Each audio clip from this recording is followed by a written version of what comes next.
Em uma zona rural esquecida pelo tempo, a fazenda de Gustavo e Nancy tornou-se uma lenda macabra, que poucos ousaram mencionar em voz alta.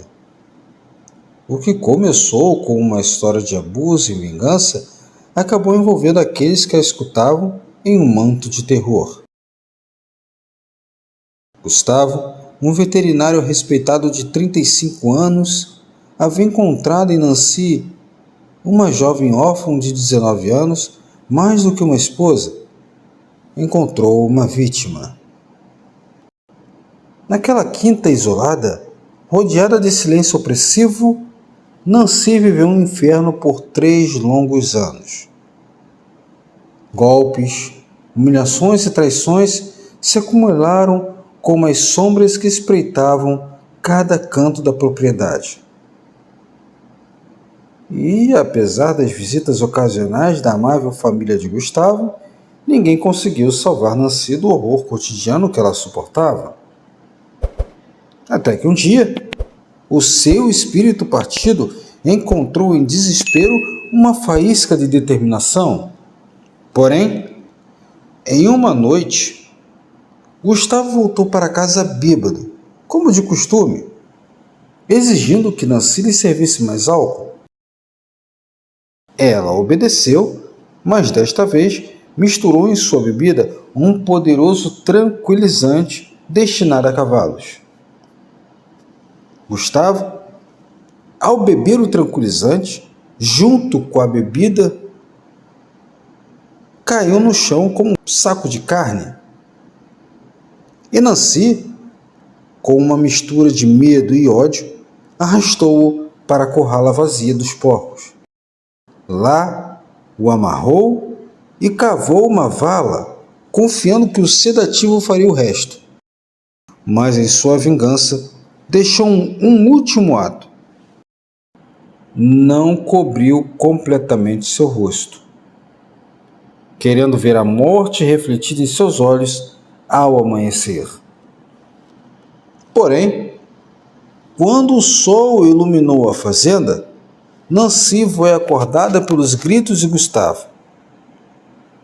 O que ela acreditava ser um espírito vingador era, na verdade, o seu marido, vivo, furioso e cheio de ódio. Suas ameaças ecoavam entre as paredes da casa. Ela, aterrorizada, Nancy pegou numa pá e bateu-lhe até deixá-lo inconsciente. E depois de tapar o rosto com um saco, não se atreveu a terminar o trabalho. Nos 4 dias seguintes, os gritos e súplicas de Gustavo a atormentaram. Nem as paredes grossas da casa conseguiram conter o eco da sua agonia. Desesperada por insônia e arrependimentos, Nancy, então, decidiu tomar o mesmo remédio que tinha usado contra Gustavo, procurando fugir dos gritos. Misturou uma quantidade semelhante à que deu ao Gustavo em um copo de água, mas mal conseguiu sentar-se em uma cadeira quando o sonho a reclamou. Uma semana depois, os pais e o irmão de Gustavo chegaram à fazenda, pois eles estavam sentindo falta de notícias do Gustavo e da Nancy. Ao adentrarem na casa, um fedor insuportável recebeu-os. Encontraram a Nancy sentada em uma cadeira, seu corpo já em avançado estado de decomposição, pois a dose que ela tomou foi letal para ela. Ela nunca acordou. Lá fora, na corrala, descobriram os restos mortais de Gustavo, parcialmente devorados pelos porcos que pareciam os únicos sobreviventes da fazenda. Depois de enterrar os dois, a família tentou cuidar da fazenda, mas infelizmente logo começaram a experimentar fenômenos assustadores. Nas madrugadas, os gritos de Gustavo ecoavam entre as corralas, misturados com o soluço de Nancy. Dentro da casa, as cadeiras se mexiam sozinhas e as portas rangiam como se alguém as empurrasse do outro lado. Sem poder suportar a constante perseguição do sobrenatural, decidiram então vender a propriedade, mas ninguém quis comprá-la. A fazenda então foi abandonada, coberta por ervas daninhas e transformada em um lugar que os locais evitavam. E com o tempo foi colocado um aviso: não se aproxime da fazenda dos arrependimentos. Se você se atrever, dizem que ouvirá os gritos de Gustavo pedindo ajuda e as súplicas de Nancy, presos em um tormento eterno.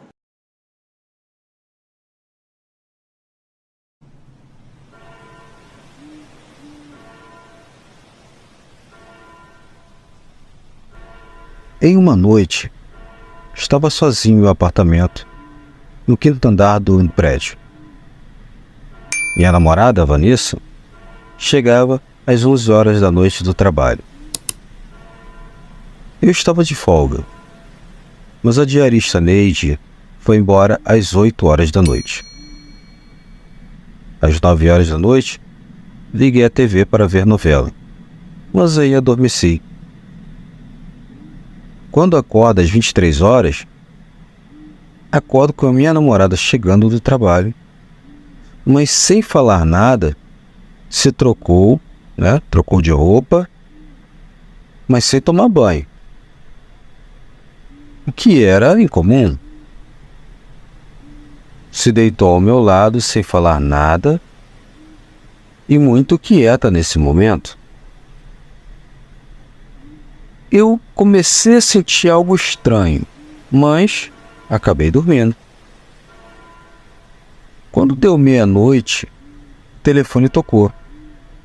Era o meu cunhado falando que a minha namorada Vanessa tinha sofrido um acidente e faleceu. Aí, nesse momento eu descobri que o lado de Vanessa estava vazio, intocável. E me dei conta de que aquela pessoa ao meu lado não era minha namorada. Eu fiquei paralisado pelo choque, pelo terror do que poderia estar acontecendo. Pedi desesperadamente para o meu cunhado repetir sua afirmação, na esperança de que fosse apenas uma brincadeira de mau gosto. Mas ele repetiu a notícia com a voz trêmula e cheia de pesar. Vanessa realmente havia sofrido um acidente e falecido no local. A realidade caiu sobre mim como uma tonelada de tijolos. Mas quem era a pessoa deitada do meu lado? O que estava acontecendo? Com o coração acelerado, virei-me para olhar a figura que estava ali, imóvel e silenciosa. Para minha surpresa e horror, não havia ninguém. O lado da cama onde minha namorada supostamente estava, deitada, estava intocável, como se nunca tivesse sido ocupado. Uma onda de arrepios percorreu todo o meu corpo, e um sentimento de pânico consumiu minha mente. Percebi então que a presença que eu sentia ao meu lado não era humana. Era algo sobrenatural, algo sinistro que havia se aproveitado da minha distração e adormecimento para se aproximar de mim. Nesse momento, a sensação estranha que eu havia sentido quando Vanessa supostamente chegou ganhou um significado sombrio. Fui tomado pelo medo, imaginando o que poderia ser e quais eram suas intenções. Corri para trancar todas as portas e janelas, rezando para que aquela entidade não encontrasse uma maneira de entrar no apartamento. A noite se arrastou lentamente. Cada estalo, cada som desconhecido fazia meu coração disparar. Eu me sentia completamente vulnerável e indefeso diante do desconhecido. Me perguntava se Vanessa estaria em paz, se ela me protegeria dessa entidade maligna. À medida que o dia amanhecia, a presença desaparecia gradualmente. Eu não tive coragem de sair do apartamento até ter certeza de que estava sozinho novamente. Fui assombrado por aquele evento traumático pelos dias seguintes. Me questionando se aquilo tudo havia sido apenas uma alucinação causada pelo choque e pelo cansaço. Meses depois se passaram desde aquele incidente, mas a memória continua viva em minha mente. Nunca mais me senti à vontade em meu apartamento. E a sensação de estar sendo observado nunca desapareceu por completo. Agora, sempre que durmo, eu durmo com a luz acesa e mantenho todos os cômodos iluminados durante a noite. Nunca mais me senti verdadeiramente seguro. E o trauma daquela noite solitária no quinto andar nunca me abandonou.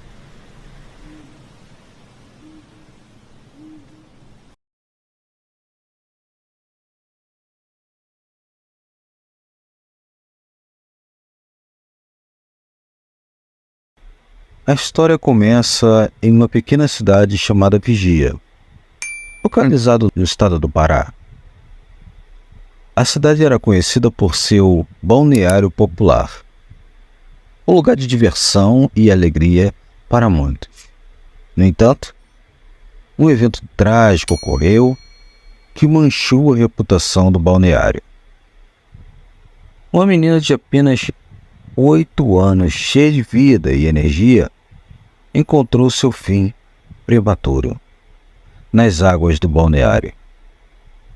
Ela se afogou em circunstâncias trágicas, deixando sua família e a comunidade inteira em estado de choque e tristeza. 2 anos após a morte da menina, seus familiares decidiram tirar uma foto de 2 crianças na casa onde a menina morava. A casa ainda estava impregnada com sua presença. Cada canto parecia ecoar suas risadas e brincadeiras. Para o espanto de todos, quando a fotografia foi revelada, a imagem da menina que havia morrido apareceu claramente em um canto da casa. Ela estava segurando uma toalha, a mesma toalha que ela supostamente usava no dia em que se afogou. Apesar da fotografia não estar em bom estado de conservação, é possível ver claramente a suposta imagem do espírito da menina. Ela está no canto esquerdo da foto, sorrindo serenamente e segurando sua toalhinha. Em busca da confirmação para essa história assustadora, entramos em contato com Messias Soeiro, um residente da cidade de Vigia. Ele confirmou que essa história tem sido contada na cidade há muito tempo. Se você também conhece essa história, ou ouviu falar dela de alguma forma, deixe seu comentário. Estamos sempre interessados em ouvir diferentes versões e perspectivas sobre esses contos intrigantes. A imagem associada a essa história foi atribuída ao jornal O Pescador. Embora não possamos confirmar a autenticidade da imagem ou da história, é inegável que ela capturou a imaginação de muitos e continua sendo um tópico de discussão até hoje.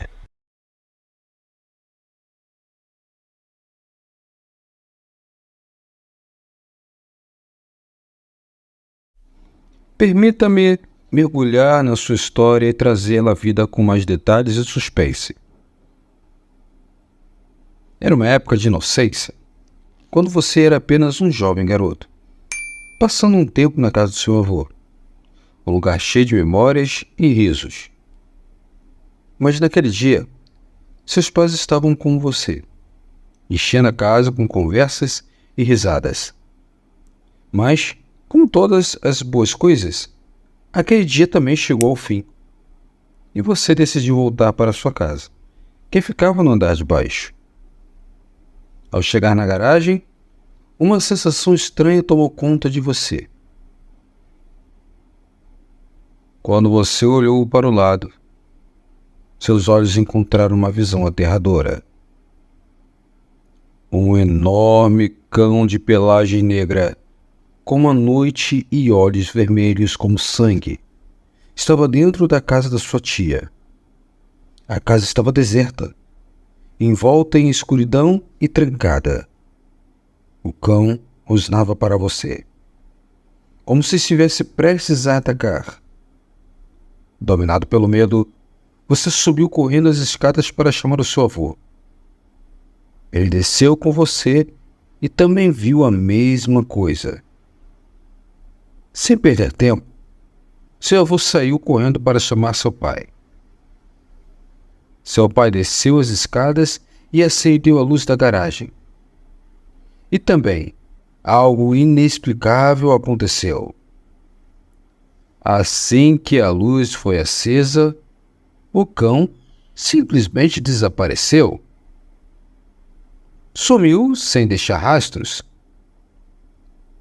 A casa da sua tia estava totalmente trancada, até as janelas. Não havia como sair ou entrar. Anos depois, você descobriu que o seu avô já tinha visto esse cão várias vezes quando era mais novo.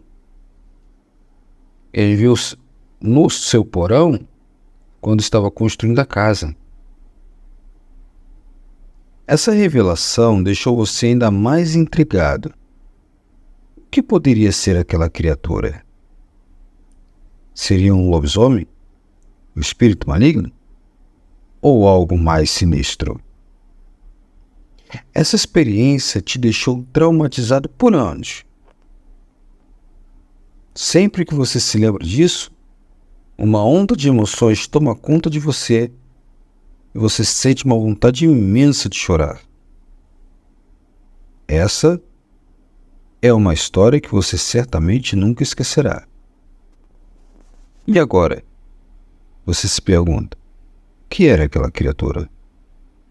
A resposta, meu amigo, é um mistério que talvez nunca será resolvido.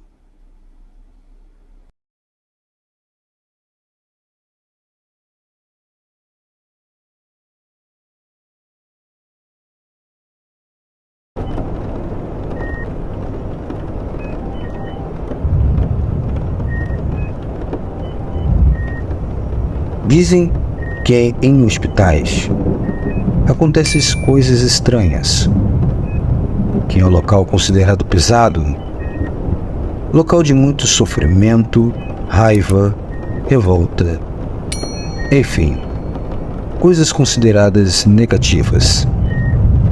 E posso garantir que isso é um fato. Conheço muita gente que, assim como eu, já passou por algumas situações no mínimo estranhas ou inexplicáveis. Aquele plantão estava sendo terrível, estressante, trabalhoso e agitado. De tudo aconteceu um pouco naquele dia, desde uma arranhadura de gato a um dedo amputado por Maquita. A grande emergência lutada para variar.